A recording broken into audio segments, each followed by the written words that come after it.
Em uma repetição das experiências de Millikan, veja o tópico especial do capítulo seguinte, foi usada uma pequena gota de óleo eletrizada negativamente. Eletrizada negativamente.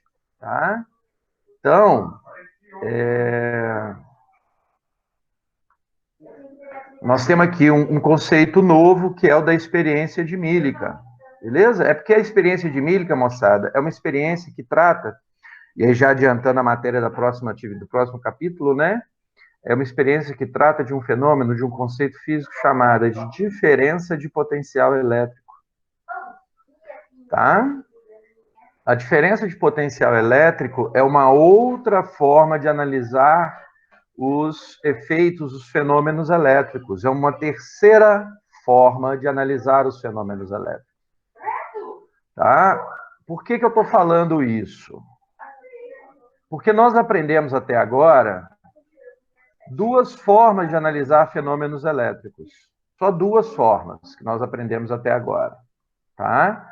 A primeira forma de analisar fenômenos elétricos, a primeira maneira de analisar esses fenômenos foi pela análise das interações de atração e repulsão. Então, é por uma análise baseada exclusivamente na lei de Coulomb. Então, a gente analisou os fenômenos elétricos entendendo que eles aconteciam devido à atração e repulsão. A segunda maneira da gente entender esses fenômenos elétricos, a segunda forma de entender esses fenômenos, nós estamos terminando agora, e está relacionado com esse capítulo que a gente acabou de ver, que é pela análise dessa teoria, né, dessa hipótese, dessa teoria, que é o estudo do campo elétrico.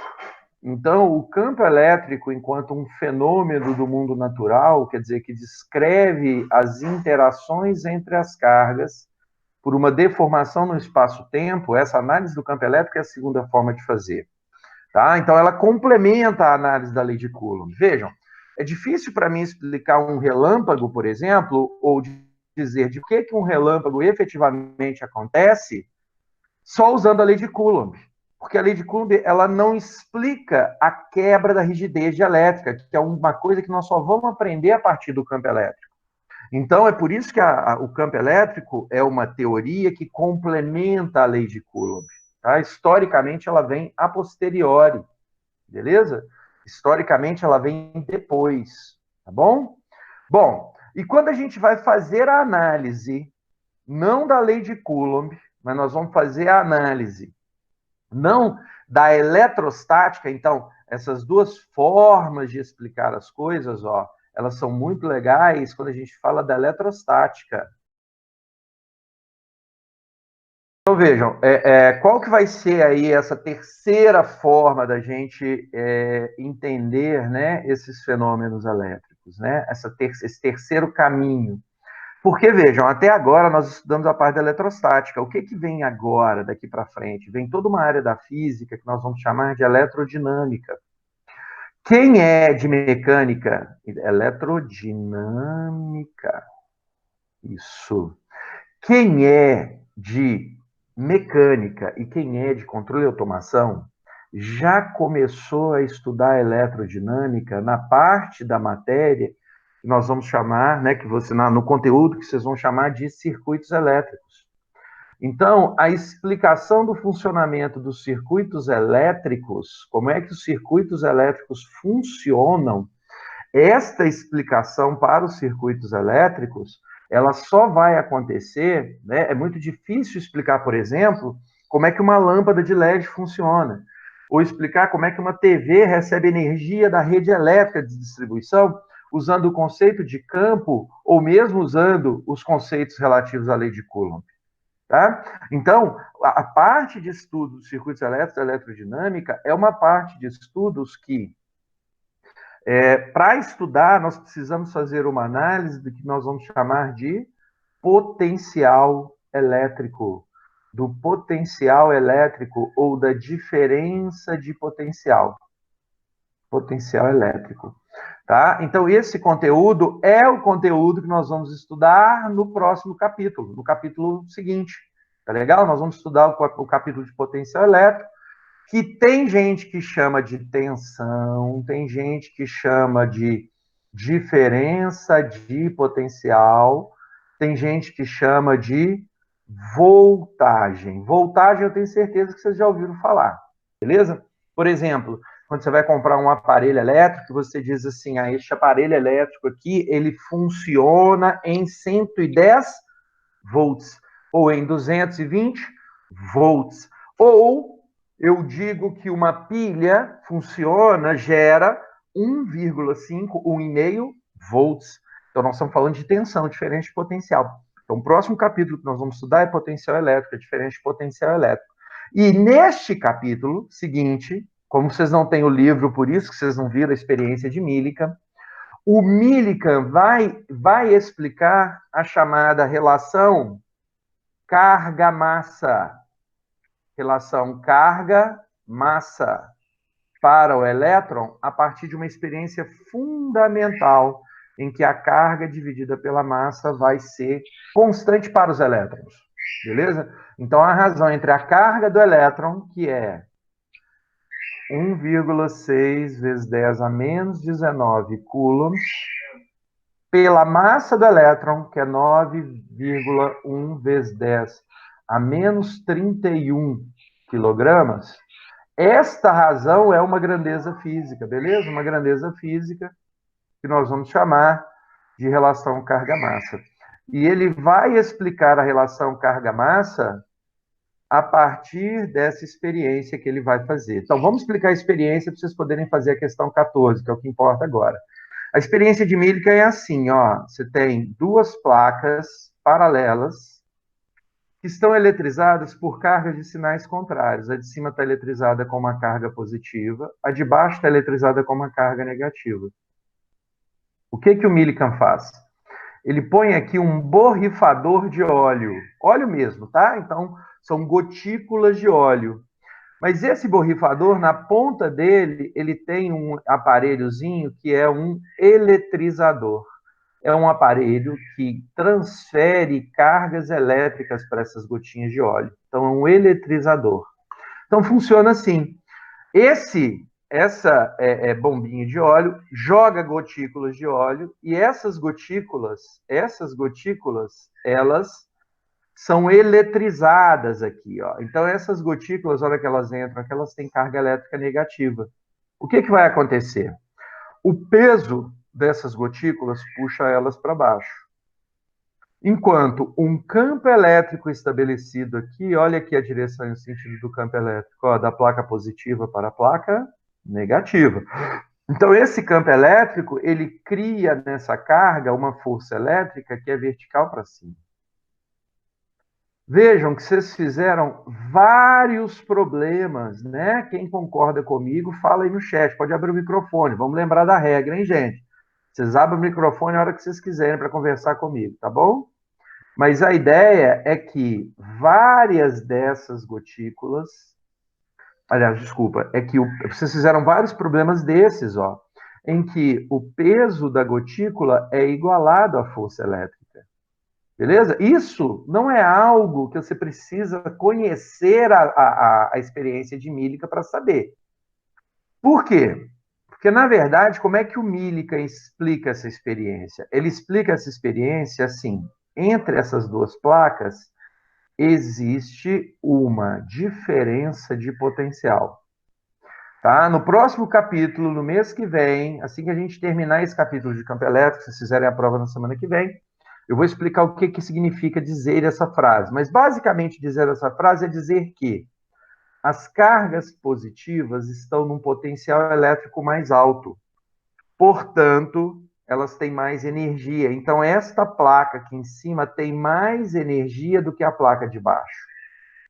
Por esse motivo que a carga negativa tende a se deslocar para cima. Por esse motivo que aparece uma força elétrica sobre ela.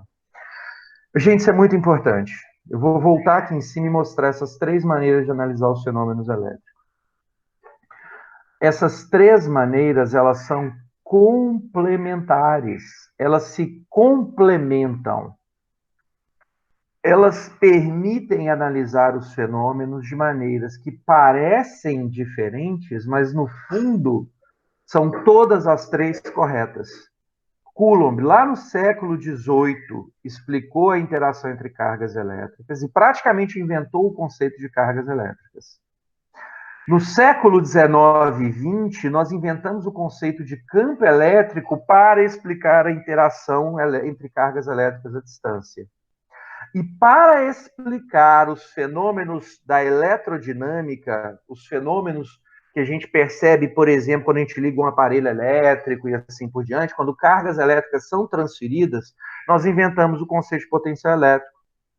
Então, não é errado usar um ou usar o outro, exceto na minha escola, na minha aula, exceto na minha prova. Vejam, quando você explica que um relâmpago acontece porque as cargas positivas do solo atraem as cargas negativas da nuvem, você está usando a lei de Coulomb para explicar o fenômeno do relâmpago elétrico. A lei de Coulomb explica o fenômeno do relâmpago? Não. O que explica o fenômeno do relâmpago é vencer a rigidez dielétrica do ar. É o ar se tornar condutor. Então, eu só explico o fenômeno da rigidez dielétrica se eu conheço o fenômeno do campo elétrico. Então, a única maneira, então vejam, a maneira correta de explicar o relâmpago é utilizando o conceito de campo elétrico. Percebem? Por isso que lá na quinta atividade, muitas pessoas perderam ponto e receberam errado na questão 30 dos problemas de fixação, porque explicaram o fenômeno do relâmpago, né, dizendo de uma força de atração, dizendo do fenômeno chamado poder das pontas, que na verdade, gente, eu nem gosto desse termo, tá? Esse termo é muito mambo jumbo para mim. Esse termo é muito astrológico.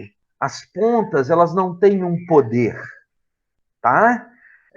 Eu não vou dizer que é uma falha do livro de física, porque já disse para vocês que toda forma de aprender é uma forma de se aproximar da verdade por analogias. Então, o que acontece é que, se eu tiver uma região pontiaguda, o campo elétrico nessa região vai ser mais intenso. Como o campo elétrico é mais intenso nessa região, ó, percebam, as linhas estão mais próximas na região pontiaguda. Porque as linhas estão mais próximas, eu posso afirmar que o campo elétrico é mais intenso aqui. Porque o campo elétrico é mais intenso aqui, é mais fácil romper a rigidez elétrica aqui do que aqui. É por isso que as chances do relâmpago caírem aqui são maiores do que as chances do relâmpago caírem aqui. Beleza, moçada? Gostaria que isso ficasse claro para vocês. Tá? Então, é outra forma. Então, voltando, vocês entenderam aqui o que eu chamei, né, de experiência de Milling? Há duas placas, uma positiva e uma negativa, e isso cria uma força elétrica que equilibra o peso. Por isso que era importante saber isso para resolver essa questão. Ó. Uma pequena gota de óleo eletrizada negativamente, cuja massa era 2,4 vezes 10 a menos 15 quilogramas. Verificou-se que para equilibrar o peso dessa gota era necessário aplicar a ela um campo elétrico de 5 vezes 10 a 4 newtons por coulomb. Quantos elétrons havia em excesso nessa gota de óleo? Então, eu vou fazer essa questão cá embaixo, bem rapidinho. Prometo que eu não vou enrolar, tá bom? Vou fazer bem rapidinho. Ó, você vai ter que falar mais baixo. 8h30, tá? Você vai começar a sua reunião 8h30? Não era 9? Não era 9? Eu não dou conta de falar baixo. Tá. Tá. Moçada, talvez eu tenha que fugir daqui lá pro fundo, tá? Se minha esposa começar aqui, porque eu realmente, normalmente, não dou conta de falar muito baixo. Eu vou tentar.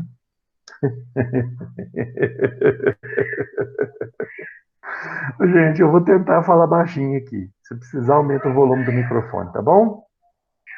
Aí, vamos lá. Então, ó, é porque eu achei que a reunião delas começava às 9, tá, moçada? Que a gente vai terminar aqui antes disso. Mas não tem problema, não. Se precisar, eu vou lá pro fundo para continuar o atendimento de vocês. Ó, 14. Beleza? Eu tenho. Alguém abre o microfone, me fala os dados, é porque eu não tô lendo o problema aqui. Alguém abre o microfone e me fala os dados aí do problema? A gotícula tem uma massa, que eu não sei qual é. Ela tem um determinado número de elétrons, que é o que eu quero saber, o que eu quero calcular. Alguém, por favor, abre o microfone para mim e me fala a massa. E ela é equilibrada por um campo elétrico. A massa, 2,4 vezes 10 a menos 15 quilos. Quilogramas. Isso, o campo, 5 vezes 10 a 4 newtons por 5 coulomb. vezes 10 a 4 newtons por coulomb. Beleza. Então, moçada, vejam bem, ó, a massa e o campo. O que vai acontecer nessa experiência, né? Aquilo que eu mostrei para vocês, ó. Eu tenho uma carga aqui, uma gotícula de óleo que tem carga negativa. Eu sei que é negativa porque ela recebeu elétrons. O peso puxa ela para baixo, a força elétrica atua nela para cima. Perfeito? Para que isso seja verdade, a única maneira da força numa carga negativa ser para cima é o campo elétrico onde ela está ser vertical para baixo. Vocês estão vendo que eu estou evitando de dizer para vocês que é porque essa placa é positiva e essa é negativa? Isso é verdade. Mas nós temos que superar, nós temos que deixar para trás a ideia de que essa placa está atraindo a carga negativa e que essa está repelindo. A explicação para isso, ó, está alguém tentando entrar. Ai, ai, ai, ai, ai. Maísa, bem-vinda. Maísa, eu te respondi o e-mail, sua nota já está lá, tá? Acabei de conferir agora de manhã antes da reunião começar, beleza? Depois você dá uma olhada lá no livro de notas. A sua nota de física do teste já está lá, tá bom? Bem-vinda. Então, olha só. O que vai acontecer aqui? É esse equilíbrio que eu quero atingir. Para que esse equilíbrio exista, tá? Para que essa gotícula permaneça flutuando, a força elétrica que atua sobre ela tem que ser igual ao peso. Essa força elétrica é dada pelo campo vezes a carga, e isso é igual a massa vezes a gravidade. Percebe? Agora, a pergunta é, quanto vale essa carga que essa gotícula possui? E aí eu vou escrever aqui no cantinho, ó. Essa carga elétrica que essa gotícula possui é dada pelo número de partículas eletrizadas vezes a carga elétrica elementar. Beleza? É isso que é a carga elétrica que essa gotícula possui. O E aqui é a carga do elétron. Então, por isso, eu posso reescrever essa função assim, ó. Ó, vou até mudar de cor aqui, ó. Ó, vou até usar essa cor aqui bonita, ó. Ó. Essa carga eu substituo aqui. Então, vai ficar como campo vezes número de partículas vezes carga de cada partícula, que no caso é a carga do elétron, é a carga elementar, é igual a massa vezes gravidade. O que eu quero calcular? Não é o número de partículas? Então, E está multiplicando, vai ficar, implica em número de partículas é igual. Massa vezes gravidade, já estava do lado de cá, continua, dividido por campo, que passa dividindo, vezes a carga de um elétron. Beleza? Então, ó, o número de partículas será...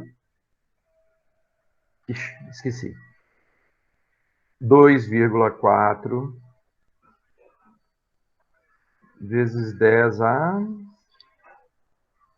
menos 15. Eu não vou pôr as unidades, tá, moçada? Não vou pôr as unidades, porque eu sei que é o número de elétrons, isso que eu estou calculando. Se você não sabe, você usa a unidade.